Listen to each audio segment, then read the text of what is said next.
Au TEP à tous, bien-aimés frères et sœurs, l'Ukraine vient de détailler, de dévoiler, d'expliquer, de présenter son plan dit de victoire, que nous appelons déjà plan de la défaite,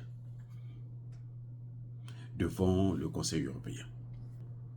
Ce n'est pas l'Union européenne, ce n'est pas l'OTAN, ce n'est pas aux États-Unis. Aux États-Unis, on avait déjà rejeté ça. Vous croyez que l'Union européenne va dire quoi? Si les États-Unis rejettent le plan de Zelensky, les Européens vont faire quoi avec ce plan?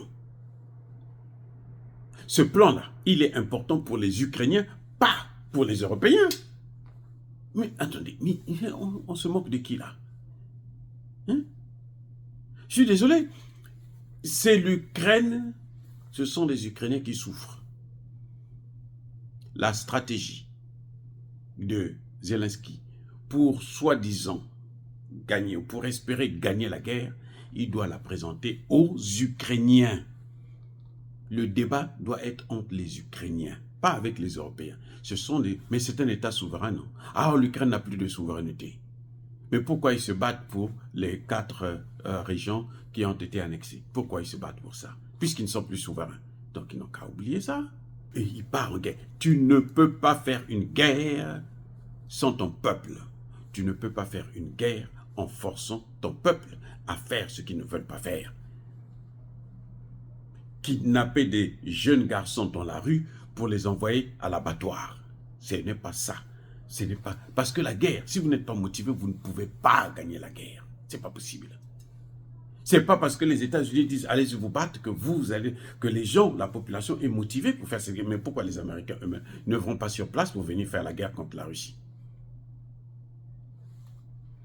Le plan de Zelensky a 5 volets. 1. M. Zelensky pense que pour qu'il puisse gagner cette guerre, il faut qu'il puisse être intégré dans l'OTAN, qu'il puisse être membre de l'OTAN. Les amis, est-ce qu'on peut être membre de l'OTAN pendant qu'on est en guerre? Parce que tout membre de l'OTAN est protégé par l'OTAN, notamment l'article 5 du traité de l'Organisation de l'Atlantique Nord. Donc, si il rentre dans l'OTAN, ça veut dire que l'OTAN déclare la guerre à la Russie, puisqu'il est en guerre. Donc, l'OTAN déclare la guerre à la Russie. Est-ce que c'est réaliste? Est-ce que quelqu'un qui a la tête sur les épaules peut penser que non, moi, je veux ma guerre là, je veux que les autres puissent la faire à ma place? Vous voyez comment il est bête? Il a un problème. Il a un problème. C'est pas pour rien que monsieur quitte l'Ukraine, quitte la Russie, pour venir jusqu'au Mali, venir attaquer les Maliens. Vous voyez comment? Ils vendent même des drones, ils vendent des drones aux Maliens, alors que lui-même il est en guerre. Il a besoin de ces drones-là. Mais il faut être nul pour arriver à ce niveau. Les amis, c'est incroyable. Monsieur Zelensky demande à ce que les pays occidentaux puissent lever toutes les restrictions pour frapper en profondeur en Russie. Il veut maintenant que lui, il puisse attaquer la Russie à l'intérieur. Il pense que les frappes qu'il reçoit de la Russie, là, ça ne suffit pas. Il veut que la Russie puisse frapper encore plus fort. La Russie aujourd'hui est capable. La Russie mène la guerre contre l'OTAN. Elle est capable de mener la guerre contre l'OTAN directement. Donc lui pense que c'est ça qui va changer la donne.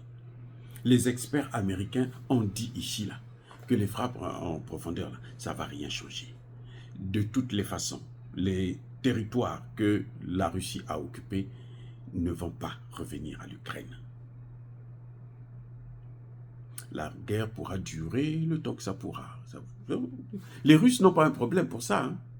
D'ailleurs, c'est une guerre d'attrition, c'est-à-dire que c'est une guerre qu'on tire à longueur jusqu'à ce que les fournisseurs des armes puissent être fatigués et abandonnés. C'est ça que la Russie a adopté.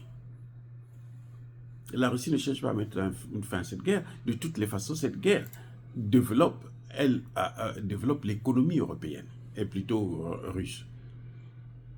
La Russie est passée de la 11e puissance militaire du monde à la 4e puissance militaire du monde.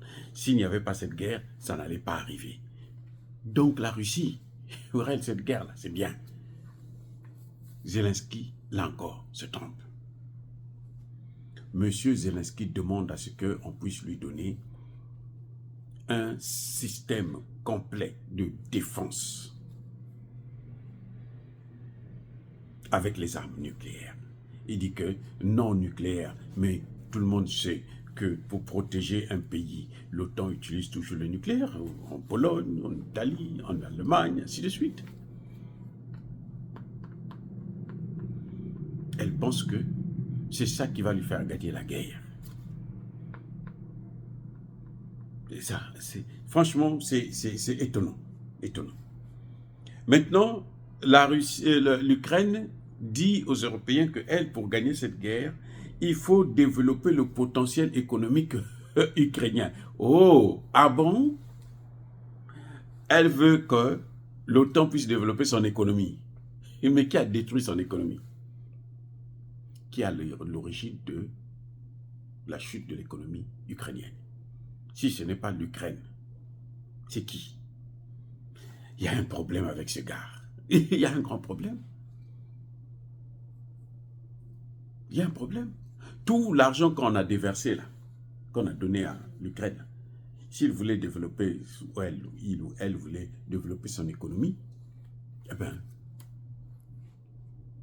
l'Ukraine serait déjà sortie. Oui. Et puis, mais une économie de guerre, puisqu'elle veut continuer la guerre. Elle ne veut pas négocier, elle veut continuer la guerre. Donc, elle veut qu'on lui donne de l'argent pour développer l'économie de guerre. Elle compte.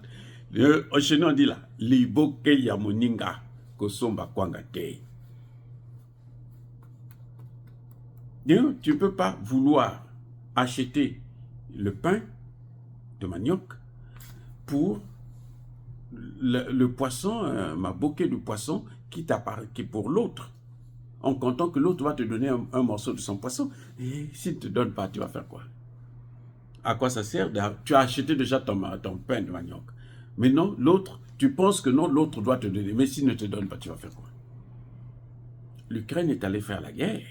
L'Ukraine devait s'attendre à ce que, eh ben, elle puisse avoir son économie de guerre. Et puis, il faut savoir que c'est comme ça avec l'OTAN, notamment avec les États-Unis. Vous avez vu l'Irak? L'Irak a fait la guerre contre l'Iran pour l'OTAN, pour les États-Unis.